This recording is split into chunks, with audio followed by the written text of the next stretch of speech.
નમસ્કાર મિત્રો, ફરી એકવાર ગણિત વિષયના આ વિડીયોની અંદર આપનું હાર્દિક સ્વાગત છે।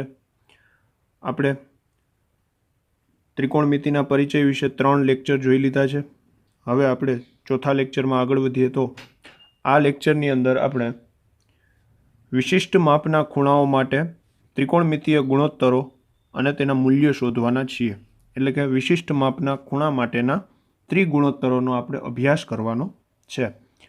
તો મિત્રો, આ વિડીયોમાં આપણે વિશિષ્ટ માપના ખૂણા માટે ત્રિગુણોત્તરો તો શોધશું, પરંતુ આ વિશિષ્ટ માપના ખૂણા કયા કયા? તો કે 0 અંશનો ખૂણો હોય, ત્યારબાદ 45 અંશનો ખૂણો હોય, 30 અંશનો ખૂણો હોય, 60 અંશનો ખૂણો હોય, 90 અંશનો ખૂણો હોય। આ 5 માપના ખૂણાઓ માટે આપણે ત્રિગુણોત્તરો શોધીશું અને આ 5 માપના ખૂણાઓ માટે ત્રિગુણોત્તરો શોધી તેનું આપણે એક કોષ્ટક તૈયાર કરીશું અને એ કોષ્ટક આપણે યાદ રાખવાનું રહેશે, જેની મદદથી આપણે સ્વાધ્યાય 8.2 ગણી શકીશું। તો બરાબર છે મિત્રો, તો શરૂઆત કરીએ વિશિષ્ટ માપના ખૂણા માટેના ત્રિગુણોત્તરો। તો સૌપ્રથમ આપણે મિત્રો 45 અંશના ત્રિગુણોત્તરો શોધીશું।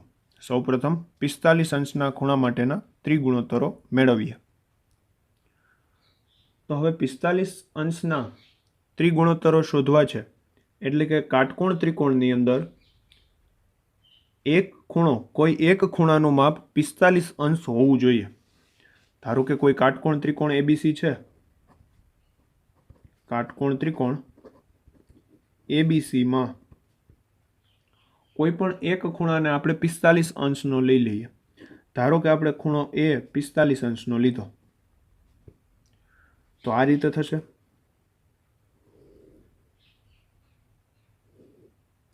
આપણે B ખૂણાને કાટખૂણા તરીકે લેશું। આ A, આ B અને આ C। અહીંયા જે આ B ખૂણો છે એ કાટખૂણો છે, ત્યારબાદ અહીંયા A ખૂણો 45 અંશનો। તો મિત્રો, હવે બાકી રહ્યો C ખૂણો। આ બંનેના માપ છે B ખૂણો કાટખૂણો, એટલે કે B ખૂણાનું માપ ખૂણો B બરાબર 90 ડિગ્રી થશે, 90 અંશ થશે, અને માપ ખૂણો A બરાબર 45 અંશ। તો હવે બાકી રહ્યો કોણ? માપ ખૂણો C। તો માપ ખૂણા C નું માપ કેટલું હોય? મિત્રો, કોઈ પણ ત્રિકોણ હોય, ત્રિકોણના ત્રણેય ખૂણાઓનો સરવાળો 180 થાય। તો હવે જે આપણે માપ ખૂણા C નું માપ મેળવીએ, તો 180 માંથી આ બંનેનો સરવાળો બાદ કરવો પડે। તો 180 માંથી આપણે 135 બાદ કરવા પડે, તો વધે કેટલા? 45 જ વધે। તો આ C ખૂણાનું માપ પણ 45 અંશ જ હશે કાટકોણ ત્રિકોણની અંદર। એટલે કે કાટકોણ ત્રિકોણ ABCમાં માપ ખૂણો A 45 અંશ હોય, તેમજ માપ ખૂણો B 90 અંશ હોય, તો માપ ખૂણો C પણ 45 અંશનો થાય। હવે અહીંયા તો મિત્રો બે ખૂણાઓ સમાન મળ્યા, તો આપણે 9મા ધોરણમાં એક ગુણધર્મ શીખી ગયા છીએ કે જે બે ખૂણાઓના માપ સમાન હોય તેની સામેની બાજુઓના માપ પણ સમાન હોય। જે બે ખૂણાઓના માપ સમાન તેની સામેની બાજુઓના માપ પણ સમાન।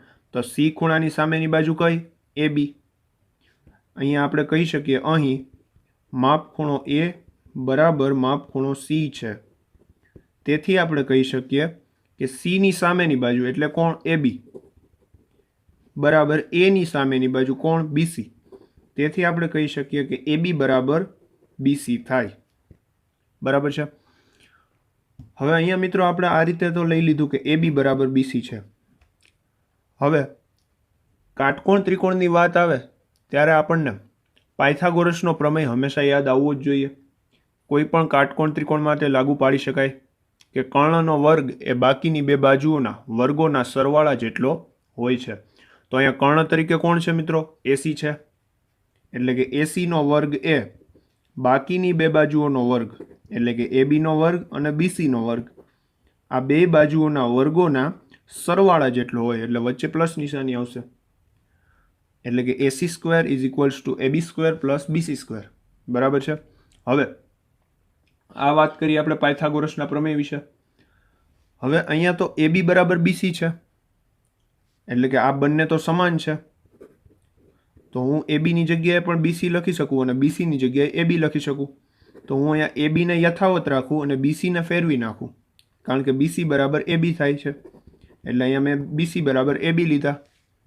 હવે AC સ્ક્વેર તેમના તેમ AB સ્ક્વેર વત્તા AB સ્ક્વેર, અહીંયા એક વખત AB સ્ક્વેર, અહીંયા પાછા એક વખત AB સ્ક્વેર. સજાતીય પદો તો સહગુણકોનો સરવાળો કરીએ તો 1 વત્તા 1 એટલે 2, 2AB સ્ક્વેર થશે. હવે આપણે તો મેળવવું છે AC, તો આ વર્ગ છે આ બાજુ આવે તો વર્ગમૂળ થઈ જાય, એટલે વર્ગમૂળમાં 2 તેમના તેમ રહેશે અને AB સ્ક્વેરનું વર્ગમૂળ નીકળે AB.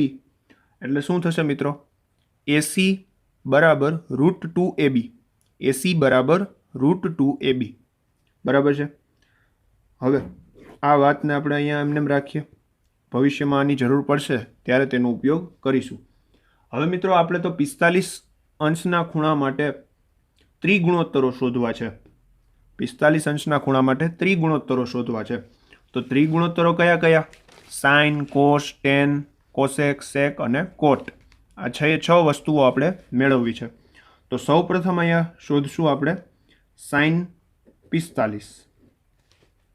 હવે સાઇન 45 કહેતા અહીંયા તો આપણે સાઇન A લેશું અથવા સાઇન C લઈએ તો પણ ચાલે, પરંતુ આપણે અહીંયા આ ત્રિકોણ પ્રમાણે સાઇન A પણ લઈ શકીએ અને સાઇન C પણ લઈ શકીએ, કારણ કે બંનેના માપ 45 છે.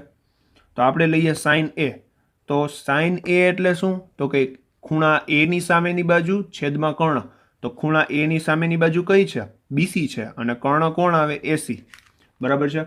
તો સાઇન A બરાબર BC ના છેદમાં AC.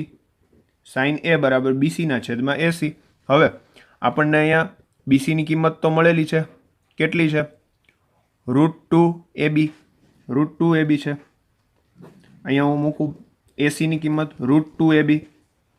હવે મિત્રો અહીંયા BC ની કિંમત પણ કંઈક આપણને આપેલી છે, મળેલી છે, આપેલી નથી, મળેલી છે. BC ની કિંમત શું મળેલી છે? AB મળેલી છે. તો ત્યાં AB મૂકીએ. તો હવે AB તો કેન્સલ આઉટ થઈ જશે. તો વધ્યું શું? અંશમાં કાંઈ નથી તો 1 અને છેદમાં √2. તો સાઇન 45 ની કિંમત આપણને શું મળી? √2. મિત્રો આપણે ઘણી વખત આખું કોષ્ટક ટ્રીકથી પણ યાદ રાખીએ છીએ, પરંતુ એ ટ્રીક તો આપણે વાપરવાની જ છે, ભવિષ્યમાં આપણે વાપરશું જ. પરંતુ આ બધા માપો કઈ રીતે મળે છે, બધા મૂલ્યો કઈ રીતે મળે છે, તે જાણવું આપણા માટે ખૂબ જ અગત્યનું છે. એટલા માટે આપણે કરી રહ્યા છીએ. હવે મિત્રો આપણે 45 અંશના ખૂણા માટે કોસ ગુણોત્તર મેળવીએ, એટલે કે કોસ 45 મેળવીએ, એટલે કે કોસ A. તો કોસ A એટલે શું? તો કે ખૂણા A ની પાસેની બાજુ કોણ? AB, અને છેદમાં કર્ણ એટલે કે AB ના છેદમાં AC. AB ના છેદમાં AC. તો આ AB છેદમાં AC. AB નું માપ આપણને આપેલું નથી તો તેમનું તેમ રાખીએ. અને AC ની કિંમત કેટલી છે? √2AB છે. કેટલી છે? √2AB, એટલે કે વર્ગમૂળમાં 2 ગુણ્યા AB. એ છેદમાં આવશે તો આ AB કેન્સલ.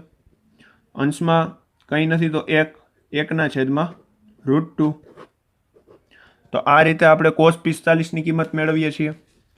હવે મિત્રો હવેના જે 4 ગુણોત્તરો છે તે 4 ગુણોત્તરો આ 2 ગુણોત્તર પર આધાર રાખે છે, આપણને ખબર જ છે.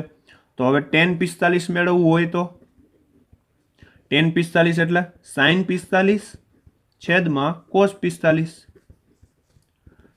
sin 45 ની કિંમત કેટલી? 1/√2, એટલે કે 1 ના છેદમાં વર્ગમૂળ 2, અને cos 45 ની કિંમત પણ 1 ના છેદમાં વર્ગમૂળ 2.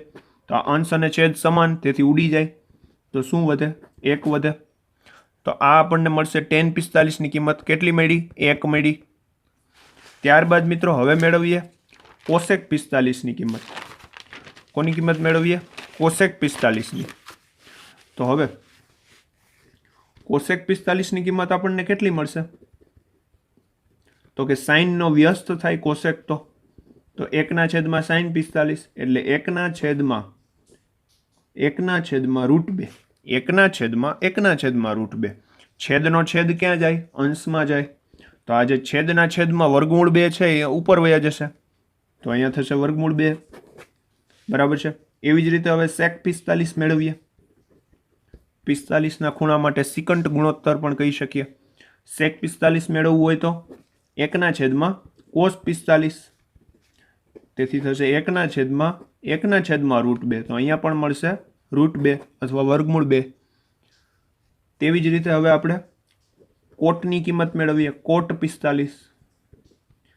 કોટ 45 એટલે શું થાય? 1/tan 45. tan 45 ની કિંમત આપણને મળી 1. 1/1 બરાબર 1.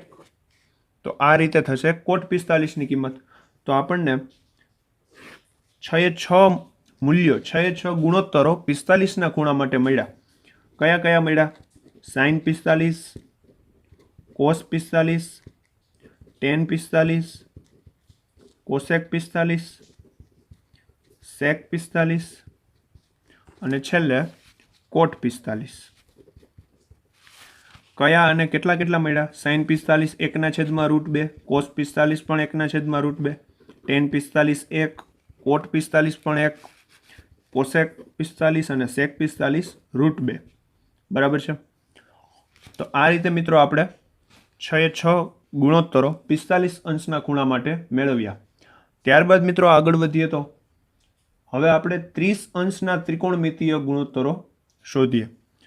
અહીંયા જે રીતે 45ના શોધ્યા તેવી જ રીતે આપણે હવે 30 અંશના ખૂણા માટે મેળવીએ.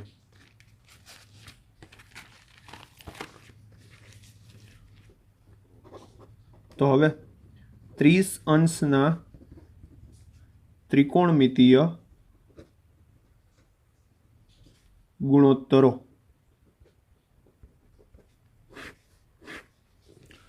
એટલે કે sin 30, cos 30, એવી જ રીતે tan 30, cosec 30, sec 30 અને cot 30. આ 6/6 મેળવવાના છે.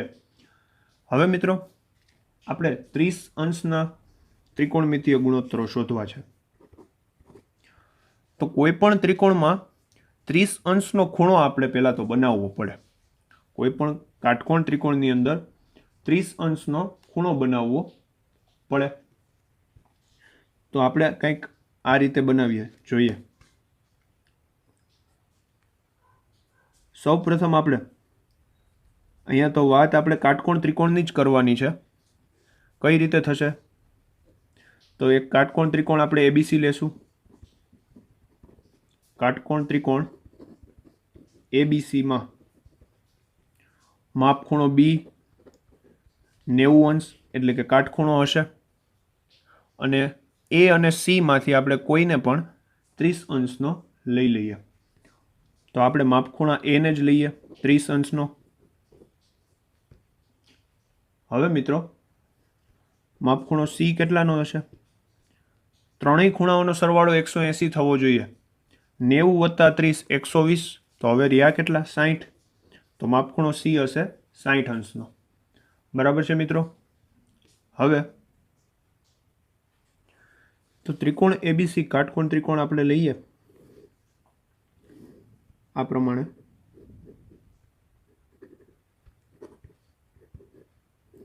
તેની અંદર આપણે માપખૂણો એ 30 અંશનો, માપખૂણો સી થશે 60 અંશનો.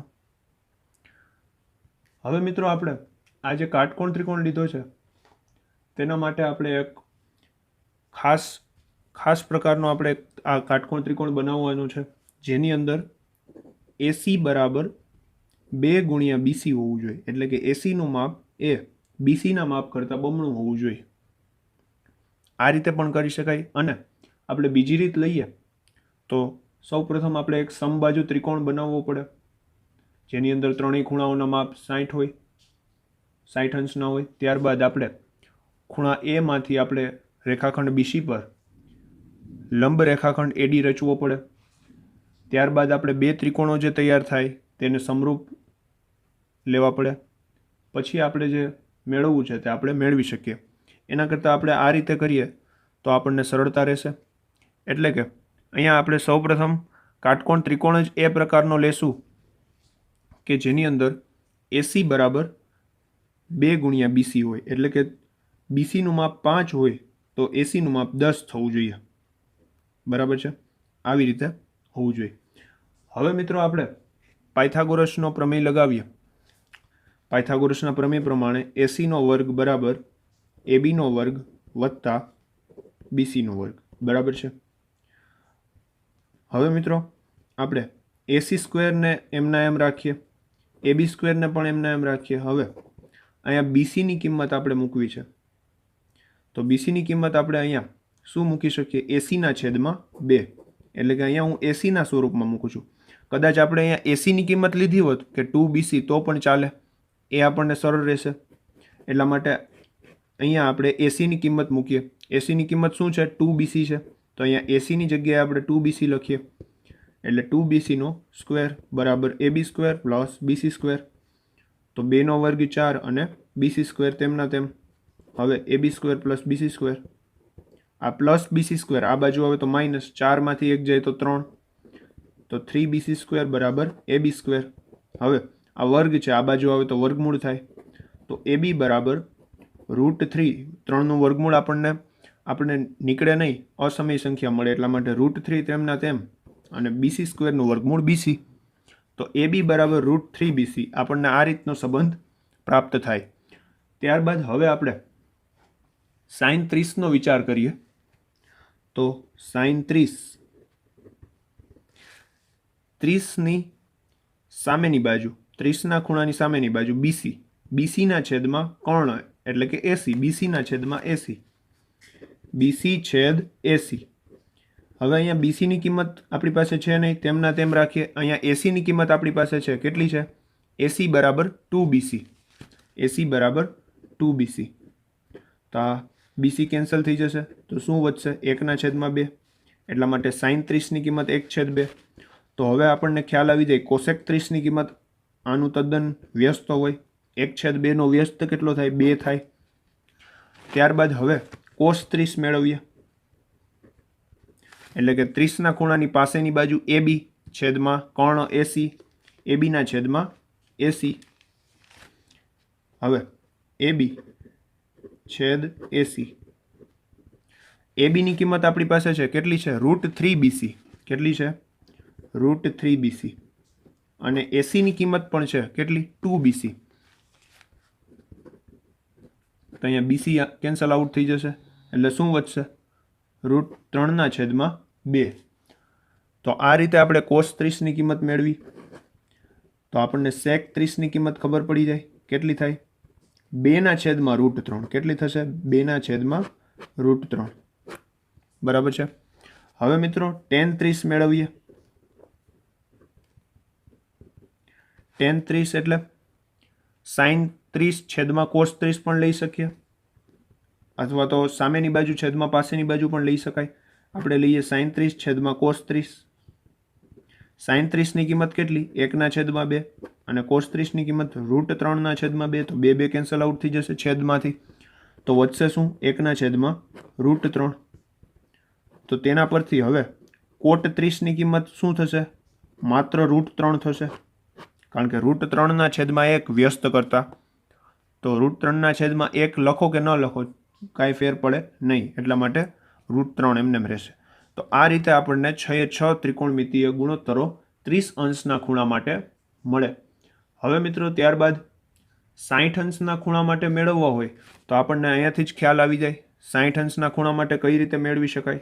અહીંયા આપણે જે C ખૂણાને 60 અંશનો કીધો છે, વસ્તુ સેમ ટુ સેમ આ જ રહેશે બધી, માત્ર અહીંયા જ ફેર આવશે. જ્યાં 30 છે ત્યાં 60 થઈ જશે, એટલે 60ની સામેની બાજુ વિચારવાની અને એના છેદમાં કર્ણ વિચારવાનો સાઇન મેળવવું હોય તો મેળવીએ 60 અંશના ત્રિકોણમિતીય ગુણોત્તરો. 60 અંશના ત્રિકોણમિતીય ગુણોત્તરો. તો હવે સૌપ્રથમ sin 60. તો sin 60 શું થશે? 60ની સામેની બાજુ કઈ? AB અને એના છેદમાં કર્ણ એટલે AC, ABના છેદમાં AC. તો થશે ABના છેદમાં AC.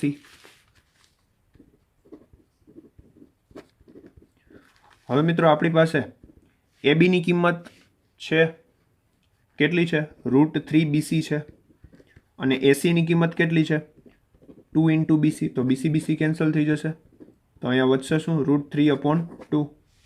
ત્યારબાદ હવે cos 60 મેળવીએ. તો cos 60 શું થશે મિત્રો? 60ની પાસેની બાજુ કેટલી? કઈ? BC અને છેદમાં AC. બરાબર છે. તો BCના છેદમાં AC. હવે અહીંયા બીસીની કિંમત આપણી પાસે નથી એટલે તેમના તેમ રાખીએ. એસીની કિંમત છે કેટલી છે 2 ઇન્ટુ બીસી. ફરીથી બીસી કેન્સલ આઉટ એટલે વધશે શું 1/2. તો હવે આપણને tan 60 મળી જાય. કેટલા મળે sin 60 છેદમાં cos 60. sin 60 ના છેદમાં cos 60 એટલે √3/2 છેદમાં 1/2. છેદમાંથી 2 કેન્સલ થઈ જશે તો વધે શું √3 ના છેદમાં 1 એટલે કે √3. હવે વ્યસ્ત કરવાના જ છે તો cosec 60 એટલે 1/sin 60 એટલે કે sin 60 નો વ્યસ્ત શું થશે 2/√3 થઈ જશે. તેવી જ રીતે sec 60 શું થશે 1/cos 60 તો થશે 2 ના છેદમાં 1 કહેતા 2. ત્યારબાદ હવે cot 60 ની કિંમત cot 60 એટલે 1/tan 60 એટલે કે 1 ના છેદમાં √3. કારણ કે tan 60 ની કિંમત √3 તેનો વ્યસ્ત કરીએ એટલે 1 ના છેદમાં √3 થશે. તો આ વાત થઈ મિત્રો 60 અંશના ત્રિકોણમિતીય ગુણોત્તરો. હવે ત્યારબાદ આપણે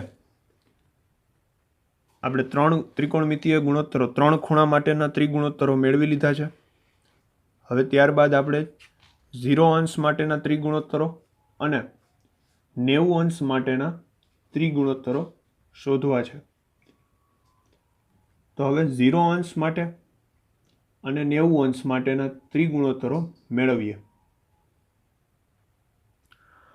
તો હવે મિત્રો 0 અંશ માટે આપણે ત્રિગુણોત્તરો શોધવા હોય તો કાટકોણ ત્રિકોણની અંદર આપણે કોઈ એક ખૂણાનું માપ 0 અંશ બનાવવું પડે. એટલે કે આ રીતે કોઈ કાટકોણ ત્રિકોણ આપણને આપેલો હોય, ધારો કે ABC, કાટકોણ ત્રિકોણ ABC જેની અંદર B ખૂણો કાટખૂણો હોય. હવે મારે અહીંયા એટલે કે B જે ખૂણો છે અથવા તો ખૂણો A છે, આ જે ખૂણો A છે તેની પાસે મારે 0 અંશનો ખૂણો બનાવવો છે. એટલે કે આપણે દર વખતે એ ખૂણાને 45 અંશ માટે લીધું હતું ત્યારે પણ એ ખૂણો જ 45 અંશનો લીધો હતો. તેવી જ રીતે 30 અંશ માટે પણ એ ખૂણો 30 અંશનો લીધો હતો. તો અહીંયા પણ આપણે એ ખૂણાને 0 અંશનો બનાવવો છે.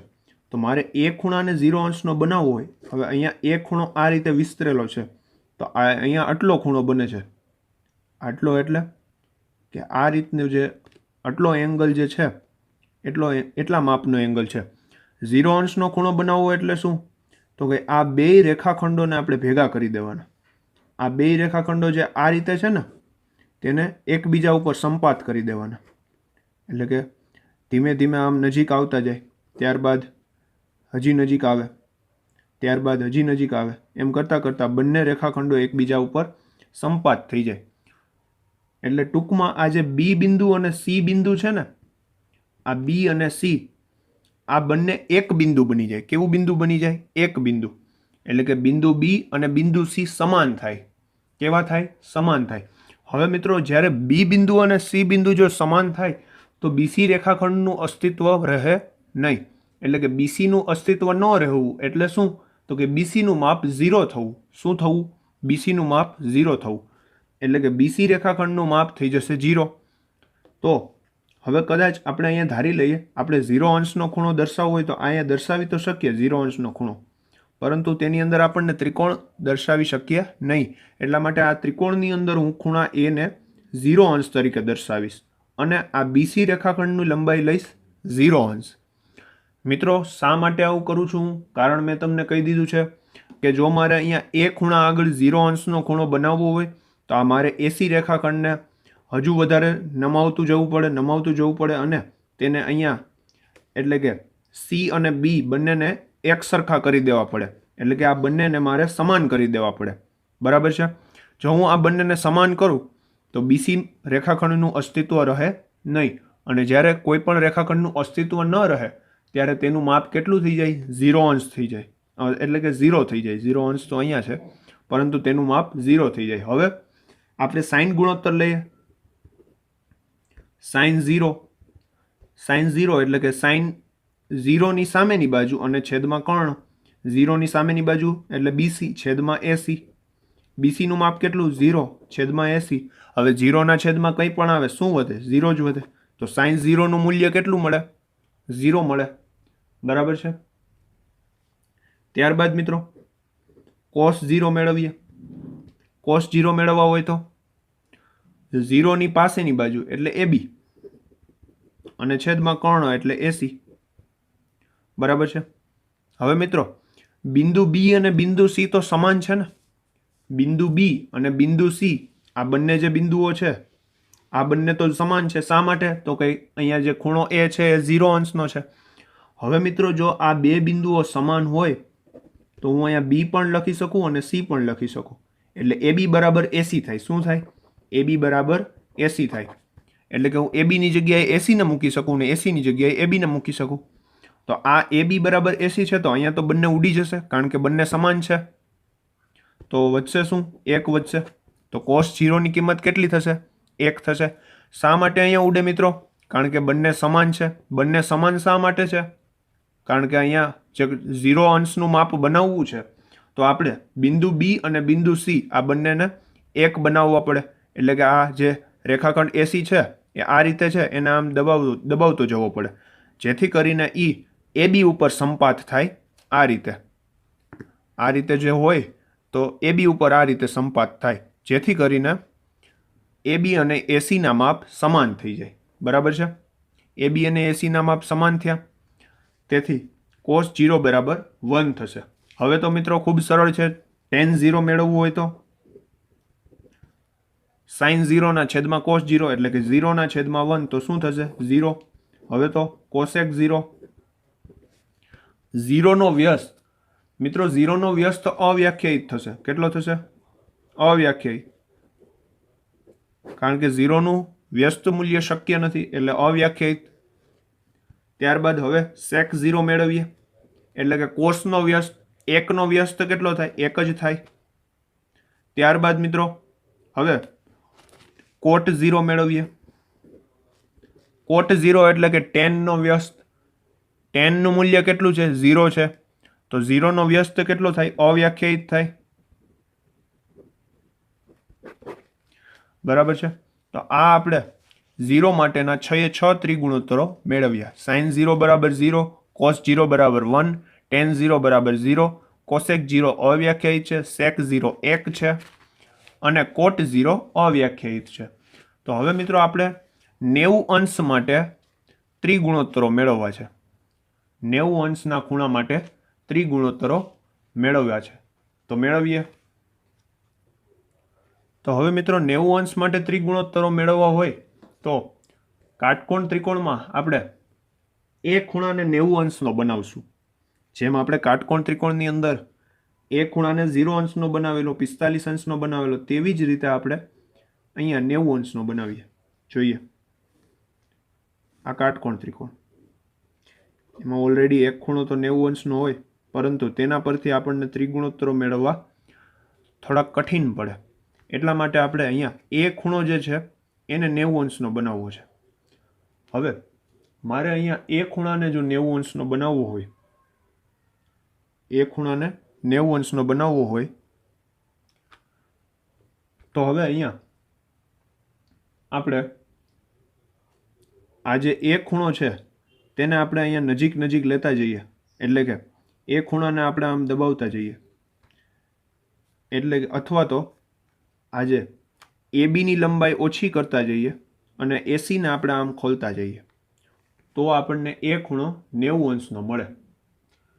એટલે કે બાજુ AC અને બાજુ BC ની લંબાઈ, આજે AC અને આજે BC છે તેની લંબાઈ આપણને સમાન મળે, બરાબર છે. જેથી કરીને ખૂણો એ જે છે, ખૂણો એ, આ જે ખૂણો છે એ 90 અંશનો થાય. જો ખૂણો એ 90 અંશનો થઈ જાય, ખૂણો એ જો 90 અંશનો થઈ જાય તો AC બાજુ અને BC બાજુની લંબાઈ સમાન થઈ જાય, બરાબર છે. અને જો આ ખૂણો 90 અંશનો થાય તો આ જે C ખૂણાનું માપ છે, C ખૂણાનું માપ એ કેટલું થઈ જાય? 0 અંશ થઈ જાય, બરાબર છે. C ખૂણાનું માપ 0 અંશ થઈ જાય. એટલે કે હવે જો મારે એ ખૂણાને કાટખૂણો બનાવવો હોય તો આ જે કર્ણ છે તેને આ રીતે મારે દબાવતો જવો પડે, એટલે કે અહીંયાથી દબાવવું પડે, જેથી કરીને ખૂણો એ 90 અંશનો થાય. એટલે કે હવે મારે જો ખૂણો એને 90 અંશનો કરીએ તો બિંદુ એ અને બિંદુ બી સમાન થઈ જાય. બિંદુ એ અને બિંદુ બી આ બંને બિંદુઓ સમાન બની જાય. હવે આ બે બિંદુઓ જો સમાન થઈ જાય તો એસી બરાબર બીસી થઈ જાય. એસીનું માપ અને બીસીનું માપ સમાન થઈ જાય. બરાબર છે. તો હવે મેળવીએ સાઈન 90. અહીંયા આ રીતે છે મિત્રો, એસી બરાબર બીસી છે તો સાઈન 90, એ ખૂણાનું માપ અહીંયા 90 અંશ છે તો એ ખૂણાની સામેની બાજુ બીસી છે અને છેદમાં કર્ણ એસી છે, પરંતુ આ બંનેના માપ તો સમાન છે. બીસી બરાબર એસી છે એટલે માટે ઉડી જશે, કાંઈ ન વધ્યું તો 1 વધે. બરાબર છે. તો હવે અહીંયા એસી બરાબર બીસી થઈ જાય મિત્રો, તો આ એબીનું અસ્તિત્વ રહે નહીં. એબીનું માપ કેટલું થઈ જાય? 0 થઈ જાય. આ યાદ રાખજો, કામ આવશે આપણે. તો કોસ 90 હવે મેળવીએ. કોસ 90, કોસ 90 એટલે 90 અંશના ખૂણાની પાસેની બાજુ કેટલી? એબી, અને છેદમાં કર્ણ એસી. એબીનું માપ તો 0, કારણ કે એબીનું અસ્તિત્વ રહ્યું નથી, કારણ કે આ એ અને બી બિંદુ, આ બંને બિંદુઓ સમાન થઈ ગયા અહીંયા. બરાબર છે. તો 0 છેદમાં એસી, 0 છેદમાં કંઈ પણ આવે, શું વધે? 0. તો હવે tan 90 મેળવીએ. tan 90 મેળવવા એટલે શું? તો કે સાઈન 90 છેદમાં કોસ 90. સાઈન 90 છેદમાં કોસ 90. સાઈન 90 ની કિંમત 1 અને કોસ 90 ની કિંમત 0. મિત્રો ક્યારેય પણ છેદમાં 0 આવે તો તેનું મૂલ્ય આપણે અવ્યાખ્યાયિત કહીએ છીએ. તેથી અહીંયા tan 90 અવ્યાખ્યાયિત થશે. તો હવે કોસેક 90, સાઈનનો વ્યસ્ત થશે. સાઈનની કિંમત 1 તો કોસેકની કિંમત પણ થઈ જશે 1. તો હવે સેક 90 મેળવીએ. કોસનો વ્યસ્ત એટલે કે 0નો વ્યસ્ત, 0નો વ્યસ્ત થશે અવ્યાખ્યાયિત. અને છેલ્લે કોટ 90 મેળવીએ. કોટ 90 એટલે શું? કોસ 90 છેદમાં સાઈન 90. કોસ 90 છેદમાં સાઈન 90. કોસ 90 ની કિંમત કેટલી? 0 અને સાઈન 90 ની કિંમત કેટલી? 1. તો શું થશે? 0 થશે. તો આ રીતે મિત્રો આપણે 90 અંશના ખૂણા માટે પણ ત્રિગુણોત્તરો મેળવ્યા. અહીંયા આપણે ટોટલ 5 માપના ખૂણાઓ માટે 0 અંશ, 30 અંશ, 45 અંશ, 60 અંશ અને 90 અંશ, આ 5 માપ માટે 6 ગુણોત્તરો મેળવી લીધા. હવે મિત્રો તેના પરથી એક કોષ્ટક તૈયાર કરવાનું છે, તો તે કોષ્ટક તૈયાર કરીએ. તો હવે બનાવીએ ત્રિગુણોત્તરોના મૂલ્યો માટેનું કોષ્ટક. મિત્રો અમુક ખૂણાઓ માટે જ આપણે બનાવશું. કયા 5 ખૂણાઓ જે મેળવ્યા તેના માટે જ બનાવીએ. તો સૌપ્રથમ અહીંયા આપણે ખૂણાઓના માપ લખશું. ત્યારબાદ અહીંયા સાઈન ગુણોત્તર, કોસ ગુણોત્તર, ટેન ગુણોત્તર, કોસેક, સેક અને કોટ.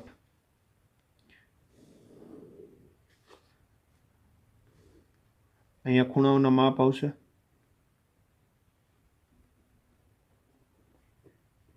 અને અહીંયા વિધેયો આવશે. વિધેયો કહેતા ગુણોત્તરો કયા?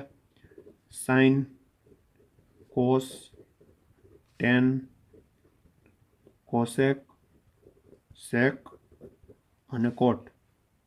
સૌપ્રથમ 0 અંશના ખૂણા માટે, 30 અંશના ખૂણા માટે, 45 અંશના ખૂણા માટે, 60 અંશના ખૂણા માટે અને 90 અંશના ખૂણા માટે.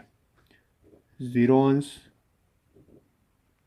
30 અંશ, હવે 45 અંશ, ત્યારબાદ 60 અંશ અને છેલ્લે 90 અંશ. બરાબર છે. તો સાઈન 0ની કિંમત આપણને શું મળી હતી? 0 મળી હતી. ત્યારબાદ સાઈન 30ની કિંમત 1/2, સાઈન 45ની કિંમત 1/√2, સાઈન 60ની કિંમત √3/2, સાઈન 90ની કિંમત 1, કોસ 0ની કિંમત 1, કોસ 30ની કિંમત √3/2, ત્યારબાદ કોસ 45 1/√2 એટલે કે 1/√2, કોસ 60 1/2, કોસ 90 0. ત્યારબાદ હવે ટેન 0ની કિંમત 0, tan 30 ની કિંમત 1/√3, tan 45 ની કિંમત 1, tan 60 ની કિંમત √3, tan 90 ની કિંમત અવ્યાખ્યાયિત, કોસેક 0 ની કિંમત અવ્યાખ્યાયિત, કોસેક 30 ની કિંમત 2, કોસેક 45 ની કિંમત √2, કોસેક 60 ની કિંમત 2/√3, કોસેક 90 ની કિંમત 1. બરાબર છે, આ રીતે. ત્યારબાદ હવે સેકનો વારો. સેક 0 ની કિંમત થશે 1, સેક 30 ની કિંમત થશે 2/√3, ત્યારબાદ સેક 45 √3, સેક 60 થશે 2 અને સેક 90 ની કિંમત અવ્યાખ્યાયિત થશે. ત્યારબાદ હવે કોટ 0 ની કિંમત અવ્યાખ્યાયિત, કોટ 30 ની કિંમત √3, કોટ 45 ની કિંમત 1, કોટ 60 ની કિંમત 1/√3 અને કોટ 90 ની કિંમત 0. તો આ રીતે મિત્રો આપણે કોષ્ટક તૈયાર કરીએ છીએ અને આ કોષ્ટક તમારે યાદ રાખવાનું છે મિત્રો. આની અંદરથી હજી શું શું બીજું યાદ રાખવાનું છે તે પણ લખી લઈએ અહીંયા. સૌપ્રથમ તો sin 0 બરાબર cos 90 થાય અને cos 0 બરાબર sin 90 થાય. ત્યારબાદ હવે sin 30 બરાબર cos 60 થાય અને cos 30 બરાબર sin 60 થાય. ત્યારબાદ sin 45 બરાબર cos 45 થાય. હવે આગળ tan 0 બરાબર cot 90 થાય અને cot 0 બરાબર tan 90 થાય. ત્યારબાદ હવે tan 30 બરાબર cot 60 થશે અને cot 30 બરાબર tan 60 થશે તથા tan 45 બરાબર cot 45. ત્યારબાદ હવે કોસેક અને સેક વચ્ચેના સંબંધો યાદ રાખીએ. કોસેક 0 બરાબર સેક 90 અને સેક 0 બરાબર કોસેક 90. ત્યારબાદ કોસેક 30 બરાબર સેક 60 અને સેક 30 બરાબર કોસેક 60. ત્યારબાદ કોસેક 45 બરાબર સેક 45. આ રીતે મિત્રો આ સંબંધો યાદ રહેતો ઠીક, ન યાદ રહેતો તો પણ કાંઈ વાંધો નહીં, કારણ કે આ જે બધા સંબંધો છે તે આપણે આગલો લેક્ચર જે આવશે થિયરીનો તેની અંદર આપણે ભણશું જ કઈ રીતે. આ જે ખૂણાઓની જોડીઓ અહીંયા જે બને છે અને આ વિધેયોની જે જોડીઓ બને છે, સાઇન કોસની જોડી અહીંયા, ટેન કોટની જોડી અહીંયા અને કોસેક સેકની જોડી જે અહીંયા બને છે, આ ત્રણ જોડીઓ જે છે મિત્રો એ એકબીજાના કોટી કોણોની જોડી છે. કોટી વિધેયો પણ કહેવાય છે, કોટી ગુણોત્તરો પણ કહી શકીએ. તો મિત્રો ગુણોત્તરો જો કોટી હોય તો ખૂણાઓ તો કોટી જ હોવા જોઈએ ને. 0નો કોટીકોણ શું થાય? 90 થાય. 30નો કોટીકોણ 60 થાય. 45નો કોટીકોણ તો 45 જ થાય. તો આ જ વાત આપણે નેક્સ્ટ લેક્ચરની અંદર, જે નેક્સ્ટ થિયરીનો લેક્ચર આવશે, આ લેક્ચર બાદ આપણે હજુ 8.2નો અભ્યાસ કરવાના છીએ. 8.2 પછીનો જે લેક્ચર આવશે તેની અંદર આપણે આ દરેક વસ્તુઓનો અભ્યાસ કરવાના જ છીએ. કઈ રીતે આવશે તે આપણે તે વિડીયોમાં ચર્ચા કરીશું. તો આ વિડીયોમાં મિત્રો ત્રિકોણમિતિમાં ત્રિગુણોત્તરોના મૂલ્યો સુધી રાખીએ. આ કોષ્ટક તમારે યાદ રાખવાનું છે, બરાબર છે. તો આ વિડીયોમાં મિત્રો અહીંયા સુધી, વધુ આપણે નેક્સ્ટ વિડીયોની અંદર શીખીશું.